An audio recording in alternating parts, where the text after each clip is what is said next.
अभिक्रिया की कोटि ऑर्डर ऑफ रिएक्शन में किसको जोड़ेंगे? रिएक्टेंट के कंसंट्रेशन पावर को जोड़ेंगे। रिएक्टेंट के कंसंट्रेशन पावर को जोड़ेंगे। जो कंसंट्रेशन पावर का योगफल आएगा वही होगा ऑर्डर ऑफ रिएक्शन। यदि योगफल 0 हो जाए तो वो होगा 0 ऑर्डर ऑफ रिएक्शन। योगफल 0 हो तो क्या होगा? 0 ऑर्डर ऑफ रिएक्शन। योगफल 1 होगा। तो अभिक्रिया जो करती है, जो रिएक्शन होता है वो एक नियम के तहत। अभिक्रिया कुछ स्लो होता है, कुछ फास्ट होता है, कुछ मॉडरेट होता है, उसको रेट बोलते हैं। जिस स्पीड से अभिक्रिया होती है क्या बोलेंगे? रेट, है ना। तो रेट लॉ में क्या करेंगे? रिएक्टेंट के कंसंट्रेशन पावर को जोड़ देंगे, जो योगफल आएगा ऑर्डर ऑफ रिएक्शन। इसीलिए ऑर्डर ऑफ रिएक्शन का परिभाषा दिए थे किसी रेट लॉ में। किसी रेट लॉ में रिएक्टेंट के कंसंट्रेशन पावर के योगफल को ऑर्डर ऑफ रिएक्शन कहते हैं। अब जाकर योगफल 0 आएगा तो 0 ऑर्डर ऑफ रिएक्शन। योगफल यदि 1 आ जाएगा तो फर्स्ट ऑर्डर ऑफ रिएक्शन। योगफल 2 आ जाएगा सेकेंड ऑर्डर ऑफ रिएक्शन। योगफल 3 आ जाएगा थर्ड ऑर्डर ऑफ रिएक्शन। सबका परिभाषा, कोई भी ऑर्डर ऑफ रिएक्शन हो, एक का सिर्फ डिफिनेशन याद कर लीजिए, सबका डिफिनेशन याद हो जाएगा। अब बात है निर्भर किस पर करता है? कंसंट्रेशन पावर पर। हिंदी में कहेंगे सांद्रण पर। किस पर निर्भर करता है? सांद्रण पर। कंसंट्रेशन का हिंदी हो गया सांद्रण। तो सांद्रण के जो घात है वह पावर की जो फॉर्म है उसको जोड़ना है। जब एक सांद्रण चर पर निर्भर करेगा तो फर्स्ट ऑर्डर ऑफ रिएक्शन। 2 सांद्रण चर पर निर्भर करेगा सेकेंड ऑर्डर ऑफ रिएक्शन। 3 सांद्रण चर पर निर्भर करेगा थर्ड ऑर्डर ऑफ रिएक्शन। सांद्रण चर पर निर्भर नहीं करेगा 0 ऑर्डर ऑफ रिएक्शन। समझ में आ गया? तो 0 ऑर्डर ऑफ रिएक्शन समझ में आ गया। फर्स्ट ऑर्डर ऑफ रिएक्शन कितने सांद्रण चर पर? 1 सांद्रण चर पर। तो 0 ऑर्डर ऑफ रिएक्शन में क्या होगा? सांद्रण चर पर निर्भर करता है? नहीं करता। ऑब्जेक्टिव में भी पूछा जाता है क्वेश्चन, है ना, कौन सा जो है किस कोटि की अभिक्रिया सांद्रण चर पर निर्भर नहीं करती है? तो क्या बोलिएगा? 0 ऑर्डर ऑफ रिएक्शन। परीक्षा में कई बार पूछा भी जा चुका है किस कोटि की अभिक्रिया सांद्रण चर पर निर्भर नहीं करता है। तो 0 ऑर्डर ऑफ रिएक्शन। तो 0 ऑर्डर ऑफ रिएक्शन का परिभाषा क्या दे सकते हैं?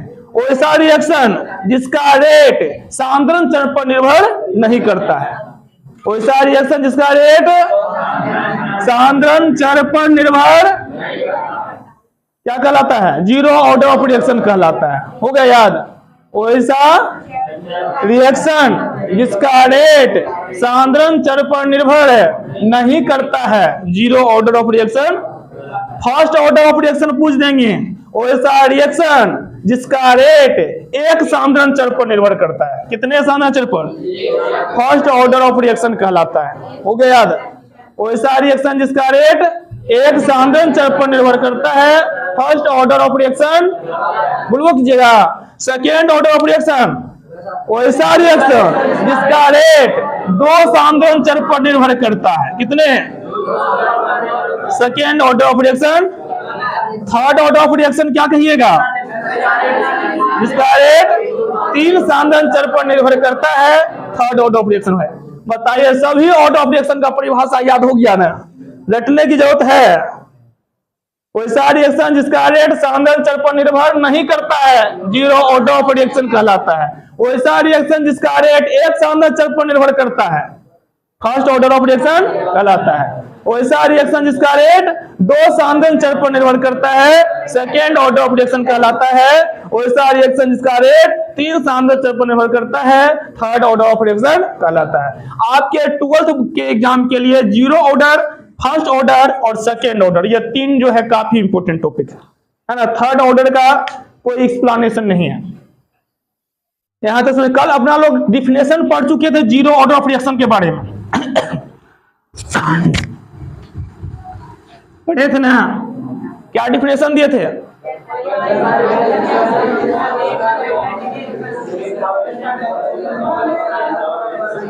तो कल दिए तो वैसा रिएक्शन जिसका रेट रिएक्टेंट के सांद्रण पर निर्भर नहीं करता, ये लिखाए थे। यदि रिएक्टेंट नहीं भी बोलिएगा सीधा का जो सांद्रण जब भी रिएक्शन होगा तो सांद्रण्य चर पर होगा।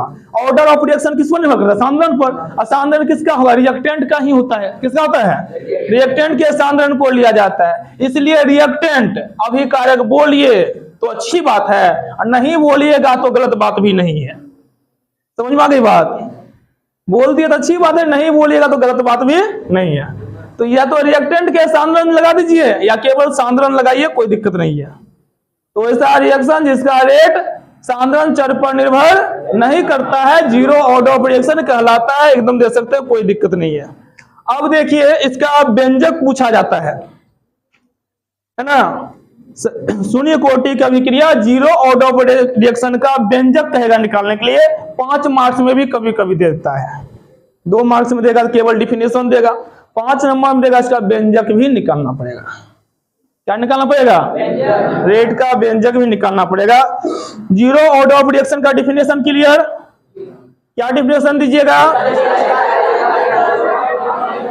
वैसा रिएक्शन जिसका रेट सांद्रण चर पर निर्भर नहीं करता है, जीरो ऑर्डर ऑफ रिएक्शन कहलाता है ना। एक एग्जाम्पल देखिए, एग्जाम्पल दीजिए, डिफिनेशन दीजिए तो एग्जाम्पल भी देना पड़ेगा। कल एग्जाम्पल दिए थे? नहीं दिए थे।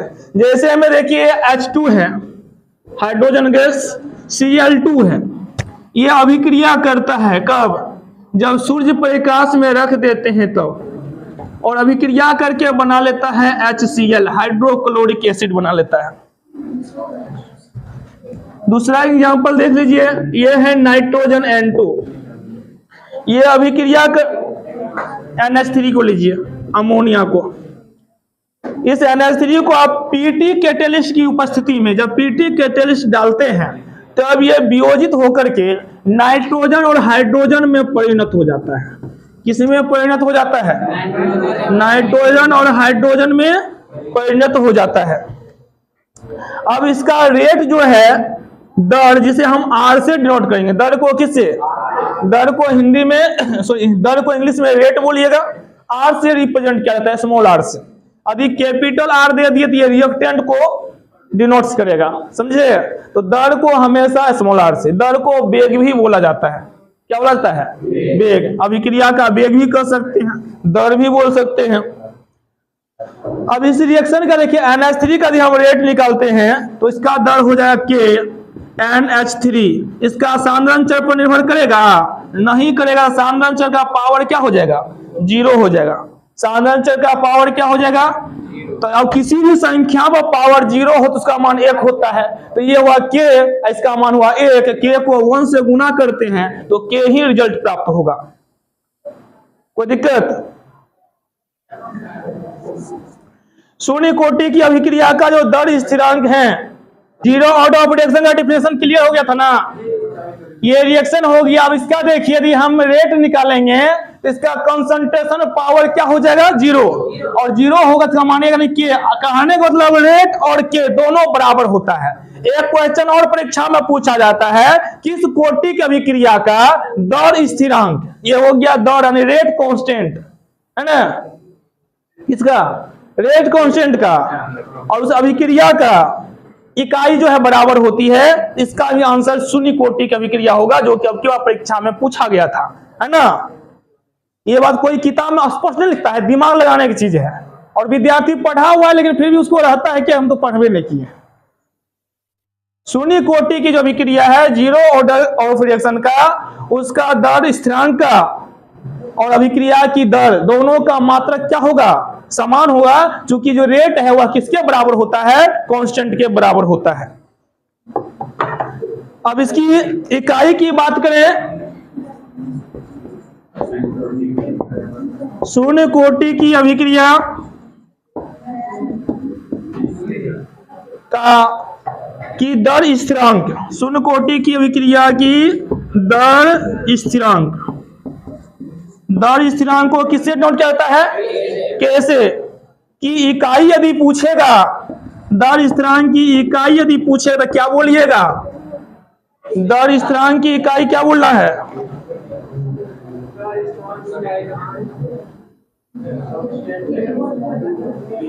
दर स्थिरांक इकाई मोल पर लीटर पर सेकेंड, मोल पर लीटर पर सेकेंड। चलिए हेडिंग डाल लीजिएगा। उसी के नीचे से सूर्य कोटि की अभिक्रिया का वेग नियम समीकरण,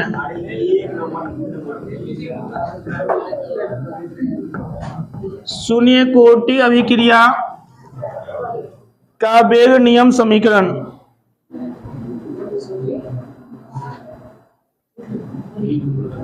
देखिए कोई रिएक्टेंट है अभिकारक, और यह अभिक्रिया करने के उपरांत प्रोडक्ट में अर्थात प्रतिफल में चेंज हो गया। अभिकारक किस में चेंज हो गया? प्रतिफल में चेंज हो गया। अब जो इसका रेट निकालिएगा तो रेट इक्वल टू क्या हो जाएगा? रेट निकालने के लिए बताए थे माइनस डी आर, अब बाई में क्या हो जाएगा? D T, D R by D T. और अभी लिखे हैं के इंटू करके, के इंटू कितना हो जाएगा? जो रिएक्टेंट है अभिकारक है उसका सांद्रण चर कितना है? 0 है, अर्थात इसका मान क्या हो जाएगा? के, इसका मान हुआ 1, के को 1 से गुणा कीजिएगा तो के हो जाएगा। इसमें कोई दिक्कत? अब यहां से और यहां से थोड़ा सा ध्यान दीजिए तो ये हो जाएगा माइनस डी आर बराबर क्या हो जाएगा? के इंटू डी टी। के इंटू क्या हो गया? डी टी हो गया। इसको समीकरण 1 मान लेते हैं। इसको क्या मान लीजिएगा? समीकरण 1। अब जाकर समीकरण 1 का जो है इंटीग्रेशन कर दीजिए। समीकरण 1 का समाकलन करने पर, समाकलन करने पर समाकलन आता है ना, ये माइनस एन बाहर हो जाएगा। किसका समाकलन होगा? डी आर का। किसका समाकलन? बराबर कांस्टेंट टर्म बाहर हो जाती है। समाकलन किसका होगा? आप पढ़े हैं डी एक्स का इंटीग्रेशन क्या होता है? एक्स होता है। डी वाई का इंटीग्रेशन क्या होगा? प्लस में कांस्टेंट सी जोड़ा जाता है या के जोड़ा जाता है ना। तो डी एक्स का इंटीग्रेशन एक्स, डी वाई का इंटीग्रेशन वाई, डी जेड का इंटीग्रेशन जेड, डी आर का इंटीग्रेशन आर होगा। तो माइनस आर बराबर के रहेगा। डी टी का इंटीग्रेशन क्या हो जाएगा? और बताए थे इंटीग्रेशन होगा तो एक कांस्टेंट टर्म जोड़ा जाएगा। इसमें कांस्टेंट टर्म में सी जोड़ दिए और इसको समीकरण 2 मान लेते हैं। ये सी क्या है? ये जो सी है ये आपका समाकलन स्थिरांक है। कौन सा स्थिरांक? इंटीग्रल कांस्टेंट है, समाकलन स्थिरांक है। यहां तक कोई दिक्कत? अब देखिए जब प्रारंभिक समय होगा अर्थात जिस समय अभिक्रिया नहीं होगा तब क्या होगा? जिस समय t 0 होगा, कोई भी समय नहीं लिया होगा, तब जाकर क्या हो जाएगा? जब t बराबर 0, t बराबर क्या हो जाए? t का मान यदि आप 0 रखिएगा तब r बराबर क्या हो जाएगा? तब जो ये रिएक्टेंट है इसमें कोई चेंजिंग नहीं होगा अर्थात कोई अभिक्रिया नहीं करेगा, है ना। अभिक्रिया होने में समय लगेगा। जब 0 समय हुआ तो अभिक्रिया नहीं हुआ, तो जो अभिकारक है वह प्रारंभिक अभिकारक के बराबर ही होगा, है ना। आर नोट में तो हो गया प्रारंभिक अभिकारक, और इस मान को रख दीजिएगा तब क्या हो जाएगा? इस मान को इसमें हम पुट कर दें इसमें, देयरफॉर माइनस आर बराबर के गुना टी के बदला में कितना रखिएगा? टी के बदला में 0, प्लस में कौन बचेगा? सी। तो माइनस आर बराबर क्या? के गुना 0 0, 0 में सी जोड़िएगा तो कितना हो जाएगा? तो माइनस आर किसके बराबर हो गया? और आर के बदला में क्या रख सकते हैं? Are note. आर के बदला में क्या रखेंगे? आर नोट, मतलब प्रारंभिक अभिकारक। आर नोट हो गया सी के बराबर। और समीकरण 2 से, समीकरण 2 से जब रिजल्ट निकालिएगा तो यहां है आपको माइनस आर। समीकरण 2 में क्या है? माइनस आर है, माइनस आर रहने दीजिए, बराबर के इंटू टी है। के इंटू टी है तो के इंटू टी को क्या लिखिएगा?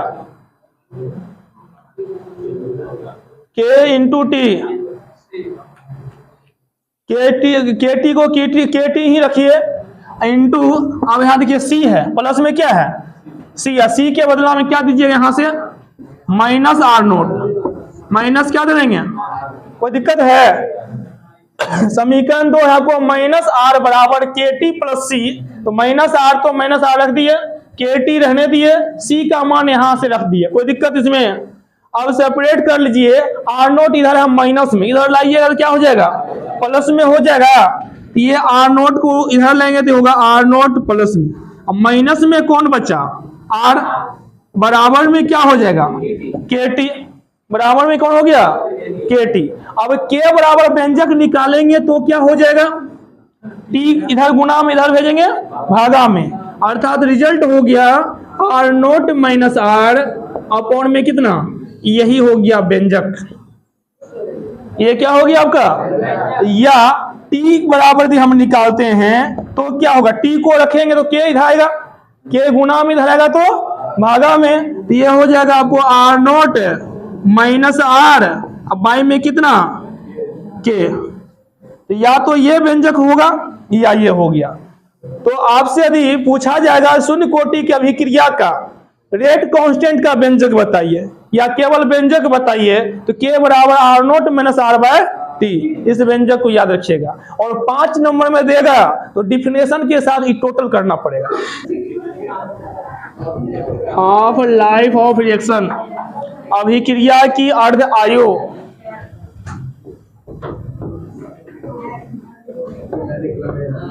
अभिक्रिया की अर्ध आयु,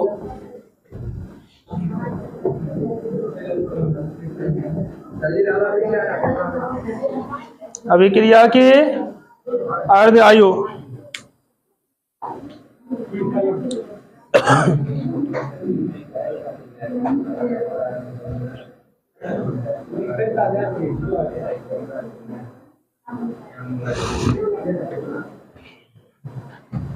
हाफ लाइफ मतलब क्या, आधा जीवन, अर्ध आयु।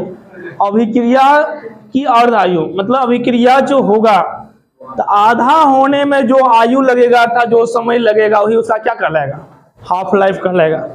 समझ में आई बात। अभिक्रिया के आधा पूर्ण होने में, आधा कंप्लीट होने में, अभिक्रिया एकाएक होती है, धीरे से को अभिक्रिया को होने में समय लगता है, तो ठीक आधा पूरा होने में जितना समय लग जाएगा उसे हाफ लाइफ ऑफ रिएक्शन कहेंगे, अभिक्रिया की अर्ध आयु कहेंगे। कोई दिक्कत? तो रिएक्शन के कितना पूरा होने में, रिएक्शन मतलब अभिक्रिया, अभिक्रिया के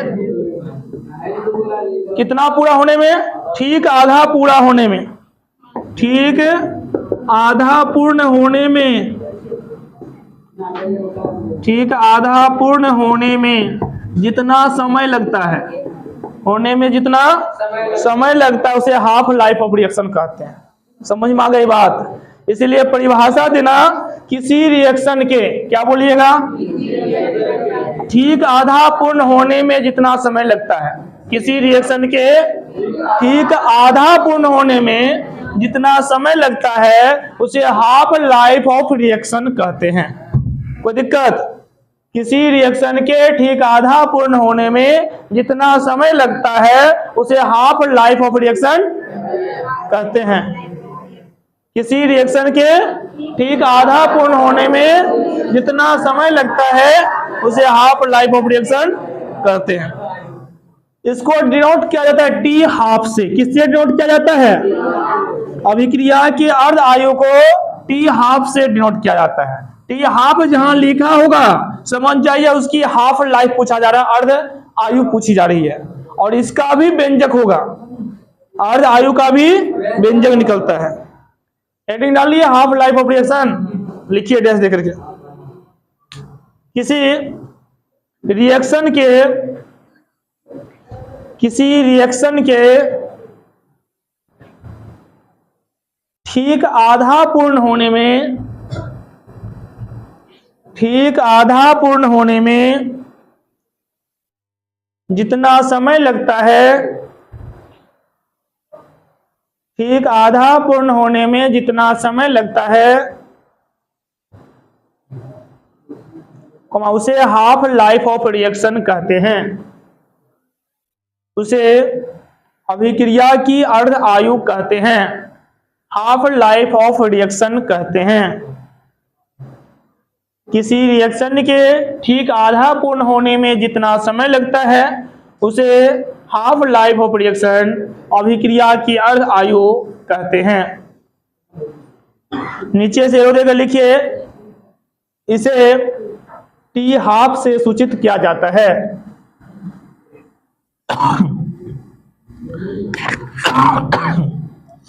इसे टी हाफ से सूचित किया जाता है।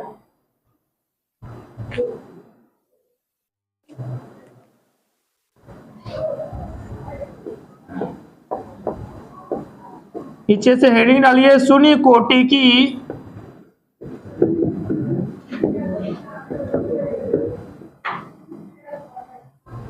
अभिक्रिया की अर्ध आयु, अभिक्रिया की अर्ध आयु।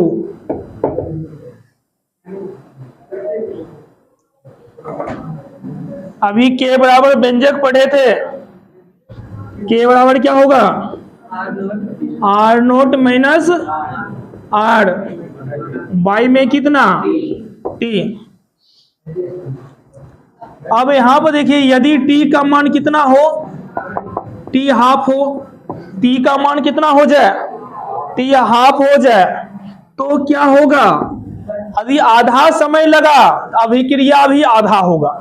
अभिक्रिया भी कहने का मतलब रिएक्टेंट में जो चेंजिंग होगा, जो प्रोडक्ट में कन्वर्ट हो जाएगा रिएक्टेंट, वह आर नोट का प्रारंभिक रिएक्टेंट का ठीक आधा हो जाएगा। प्रारंभिक रिएक्टेंट का क्या हो जाएगा, ठीक आधा हो जाएगा।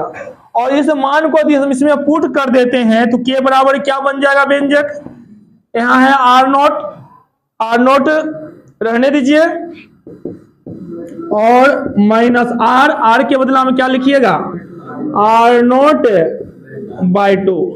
अब बाय में टी के बदला में क्या दे देना है, टी हाफ दे देना है। इन दीजिएगा, एलसीएम यदि ले लेते हैं तो क्या हो जाएगा, ऊपर एलसीएम 2 और 1 का एलसीएम 2 हो गया, गुना कीजिएगा 2 R naught minus R naught, अब बाय में कितना टी हाफ, गुना कर दीजिएगा तो के बराबर क्या बन जाएगा रिजल्ट, ये 2 आर नोट में से आर नोट घटाएंगे, 1 आर नोट बचेगा, आर नोट, ये 2 इंटू कितना टी हाफ, 2 इंटू कितना हो गया टी हाफ हो गया। और टी हाफ को यहां भेज दे के यहां आ जाएगा, तो टी हाफ बराबर व्यंजक क्या हो गया, टी हाफ बराबर हो गया आर नोट, अब बाई में कितना आ जाएगा, ये के 2 तो बढ़ेगा ही, ये के आ जाएगा बाई में, तो टी हाफ का व्यंजक हो गया R naught upon 2k, R naught upon किसके लिए, शून्य कोटि की अभिक्रिया के लिए, किसके लिए, ध्यान रखिएगा परीक्षा में रहेगा, शून्य कोटि की अभिक्रिया की अर्ध आयु होगी, तो टी हाफ बराबर क्या होगा, R naught by 2k, R naught by. अतः जीरो ऑर्डर रिएक्शन का हाफ लाइफ, अतः जीरो ऑर्डर रिएक्शन का हाफ लाइफ, अतः जीरो ऑर्डर रिएक्शन का हाफ लाइफ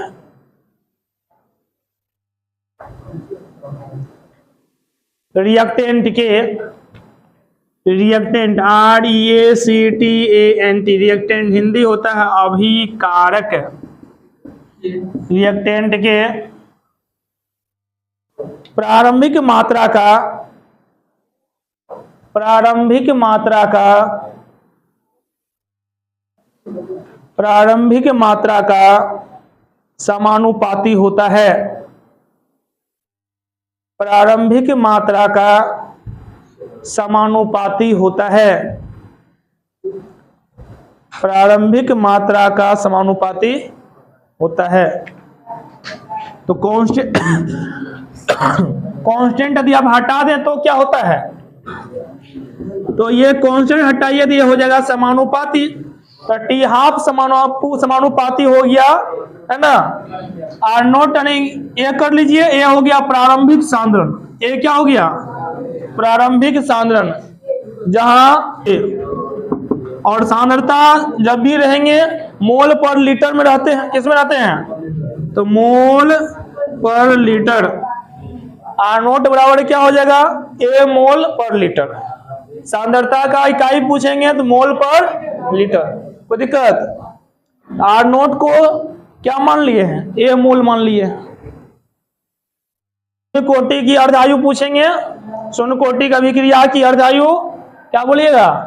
टी हाफ समानुपाती ए, या नहीं तो टी हाफ बराबर आर नॉट अपॉन 2k। कोई दिक्कत?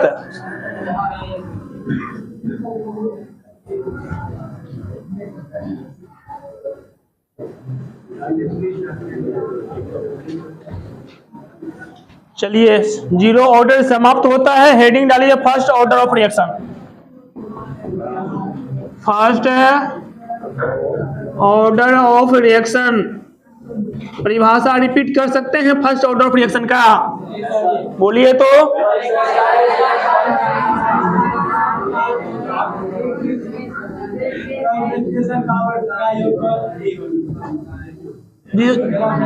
सिंपल परिभाषा बोल दीजिए, वैसा रिएक्शन जिसका रेट एक सांद्रण चर पर निर्भर करता है फर्स्ट ऑर्डर ऑफ रिएक्शन कहलाता है। नहीं, वैसा रिएक्शन जिसका रेट एक सांद्रण चर पर निर्भर करता है फर्स्ट ऑर्डर ऑफ रिएक्शन।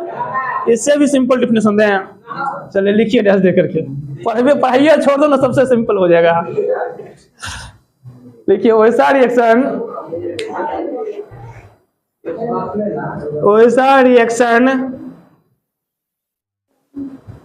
जिसका रेट RATE हिंदी दर होता है, जिसका दर या रेट लिखो। वैसा रिएक्शन जिसका रेट एक सांद्रण चर पर निर्भर करता है, एक सांद्रण चर पर निर्भर करता है। वैसा रिएक्शन जिसका रेट एक सांद्रण चर पर निर्भर करता है। लिखे comma, first order of reaction कहलाता है। फर्स्ट ऑर्डर ऑफ रिएक्शन कहलाता है वैसा रिएक्शन जिसका रेट एक सांद्रण चर पर निर्भर करता है, फर्स्ट ऑर्डर ऑफ रिएक्शन कहलाता है। ये है देखिए रिएक्टेंट, अभिकारक। अभिक्रिया करने के उपरांत बदल गया प्रोडक्ट में, प्रतिफल बना लिया।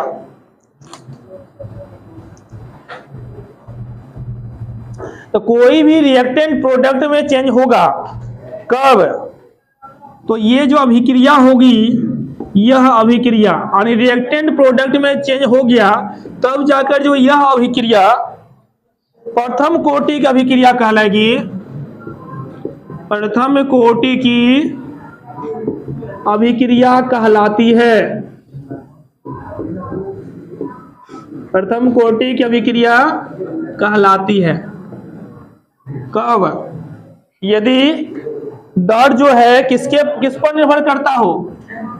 दर जो है R जो है किस पर निर्भर करता हो? यदि दर R किस पर निर्भर करेगा? एक सांद्रण चर पर। किस पर?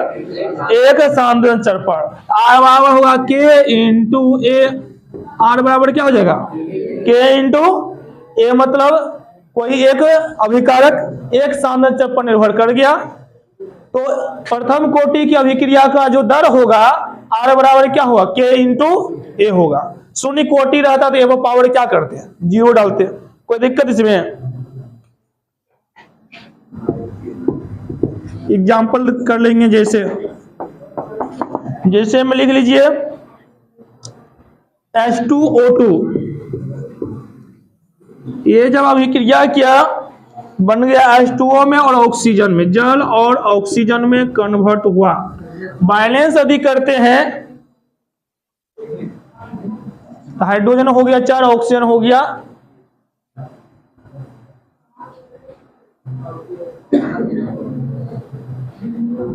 बैलेंस हो गया।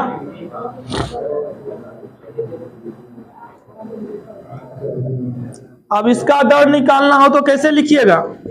इस रिएक्शन का दर निकालना हो तो R बराबर हो जाएगा K, अब ब्रैकेट में कर देंगे H2O2। एक ही पर है, किस पर निर्भर किया, एक पर। दूसरा देखिए एग्जांपल, CH3COO, आदि इसकी अभिक्रिया आप जल से करते हैं। मेन अभिक्रिया निर्भर किस पर किया, जल पर निर्भर नहीं किया, CH3COOH पर किया। ये जो एसिटिक अम्ल है इस पर निर्भर कर गया, है ना। जब इस पर यह अभिक्रिया करेगा तो बना लेगा ये CH3COOH, CH3COOH। अब प्लस में इसका C2H5 और इसका OH मिलकर बना लिया C2H5OH, इथाइल अल्कोहल। ये हो गया आपको एसिटिक अम्ल, प्लस हो गया इथाइल अल्कोहल, ये हो गया इथाइल एसीटेट। इथाइल एसीटेट जब जल से अभिक्रिया किया, निर्भर किस पर किया, इस पे। जल तो केवल अभिक्रिया करवाने काम किया, जल पर कोई निर्भर नहीं किया। इसका जब दर निकालना हो, इस अभिक्रिया का दर निकालना हो तो R बराबर क्या हो जाएगा, K तो रहेगा, ब्रैकेट में आ जाएगा CH3COOC2H5, सिर्फ निर्भर किया इसी पर। अब कहिएगा जल कहां गया, जल के सांद्रण से कोई लेना देना नहीं है, जल का सांद्रण 0, जल का सांद्रण 0। तो किससे सांद्रण चर पर निर्भर किया, सिर्फ इस पे। एक ही हुआ ना, एक सांद्रण चर पर निर्भर किया, first order of reaction. 2 number तक पूछेगा तो डिफिनेशन और रिएक्शन दे दीजिएगा, यहां तक 2 नंबर मिल जाएगी। 5 नंबर तक दिया जाएगा तो रेट इक्वेशन भी निकालना होगा।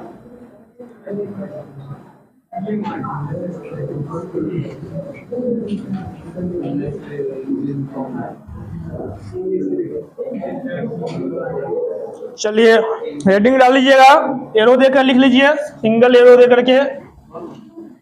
उसी के नीचे से लिखिए प्रथम कोटि अभिक्रिया के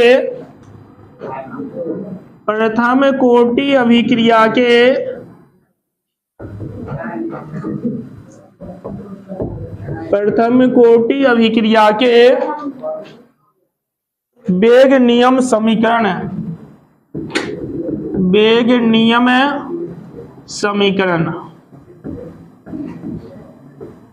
रेट इक्वेशन बोला जाता है इसे।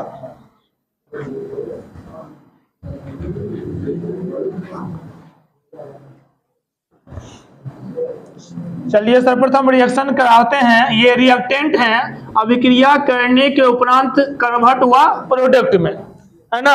मान लेते हैं ए जो है शुरुआती में अभिकारक का सांद्रण ए था और उस समय प्रोडक्ट नहीं हुआ था, प्रोडक्ट क्या था, 0 था। इसमें से x मोल सांद्रण जो है प्रोडक्ट में कन्वर्ट हो गया, कितने मोल, x मोल। कितने समय में, तो मान लेते t समय पश्चात। ये कब था, जब रिएक्शन नहीं हुआ था, अर्थात प्रारंभ में था ये। चलिए ये लिखिए तो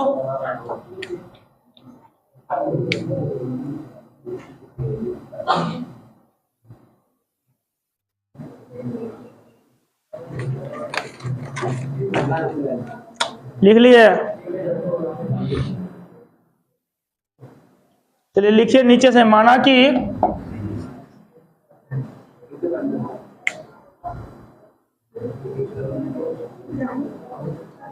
रिएक्टेंट R का, माना कि रिएक्टेंट R का प्रारंभिक सांद्रण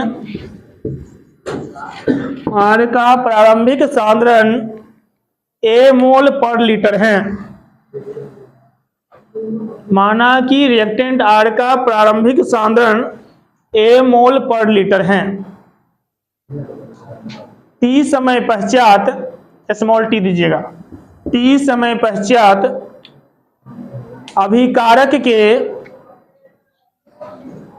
x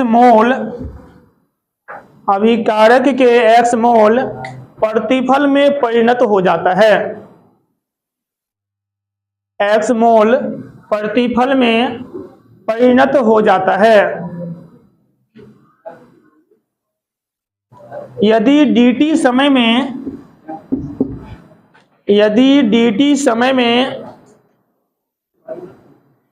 रिएक्टेंट का प्रोडक्ट में परिवर्तन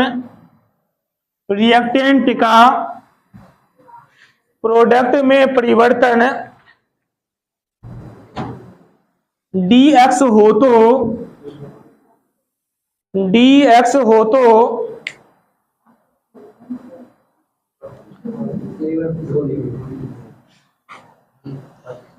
यदि dt समय में रिएक्टेंट का प्रोडक्ट में परिवर्तन dx हो तो रेट ऑफ रिएक्शन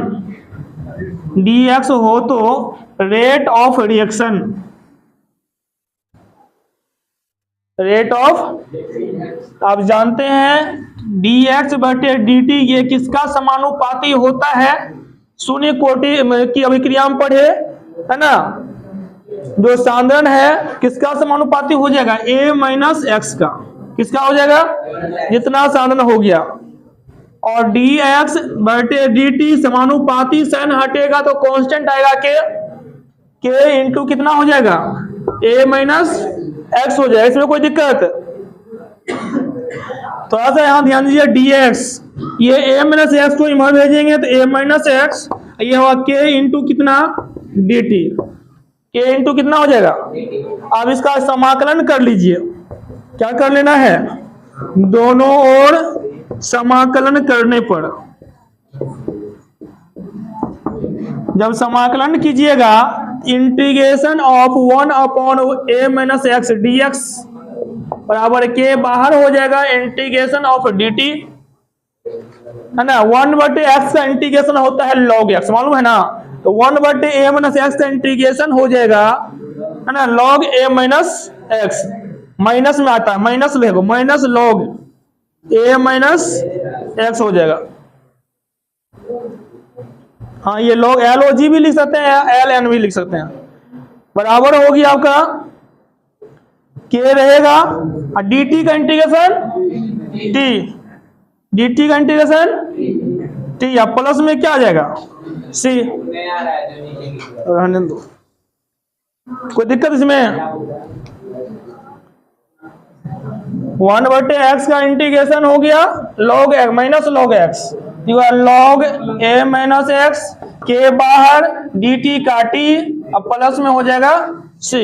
यहां तक कोई दिक्कत?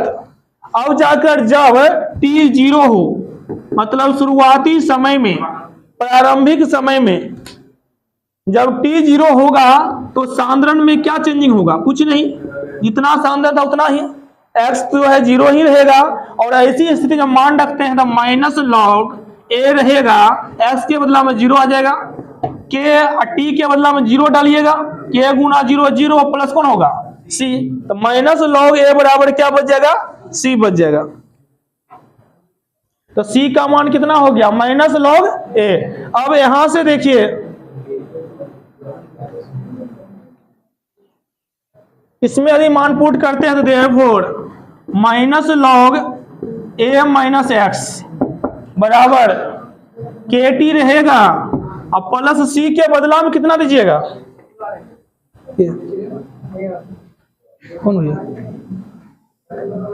सर नहीं पापा आएगा। c के बदला में कितना आ जाएगा? माइनस log a हो जाएगा, माइनस log a आ गया। अब जाकर ये माइनस log a है, इधर माइनस में है, इधर लाएंगे प्लस में, कितना हो जाएगा? बराबर हो गया kt। log a minus b का log a minus log b का फॉर्मूला होता है log a बाय b। क्या होता है?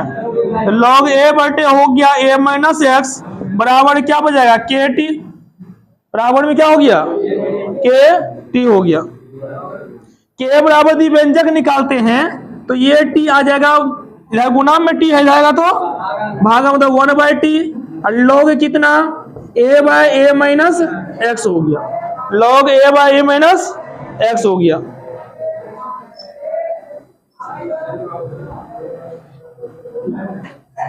ये कैपिटल लॉग को जब चेंज करेंगे आप स्मॉल लॉग में लाइएगा, इसका मान होता है 2.303। क्या हो जाएगा? इसको स्मॉल लॉग में लाने के लिए मान हो जाएगा 2.303। बाय में कौन बचेगा? टी। इस कैपिटल लॉग को लिखेंगे स्मॉल लॉग, है ना, a by a minus x,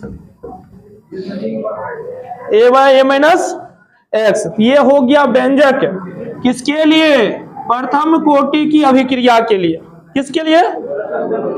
यहां तक कोई दिक्कत? प्रथम कोटि की अभिक्रिया का व्यंजक पूछेंगे तो के बराबर बोलिएगा 2.303 by T log a by a minus X. चलिए लिखिए पैराग्राफ चेंज करके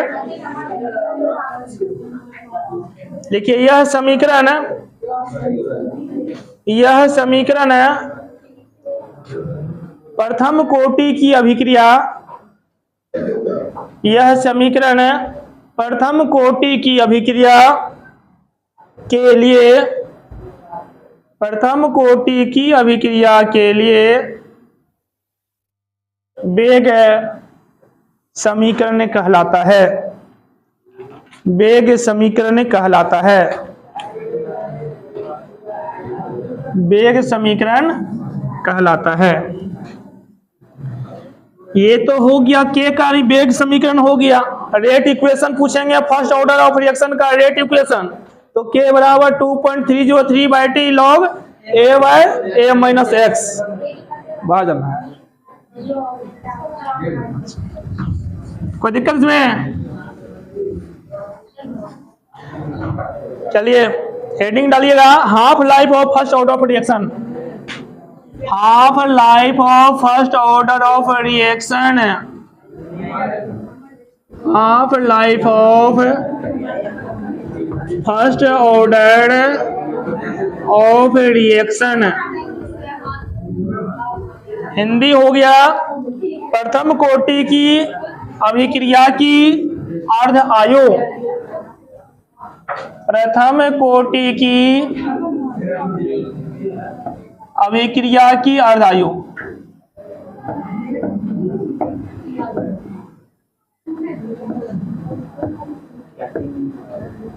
अर्ध आयु प्रथम कोटि की अभिक्रिया की अर्ध आयु। चलिए आप जानते हैं फर्स्ट ऑर्डर ऑफ रिएक्शन का रेट इक्वेशन क्या होगा? लाठी खाएगा कि फर्स्ट ऑर्डर ऑफ रिएक्शन का रेट इक्वेशन के बराबर कितना होगा? 2.303 by T log a by a minus X. इसमें दिक्कत है किसी को? फिर कहना नहीं समझे। अब देखिए जब t कितना हो, आधा समय हो, समय कितना लगे? t बराबर t हाफ हो, तो सांद्रण में क्या चेंजिंग होगा?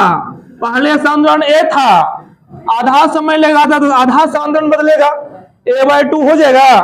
और ऐसी स्थिति में के बराबर मान यदि पुट करते हैं तो 2.303 अपॉन टी के बदला में क्या रखोगे?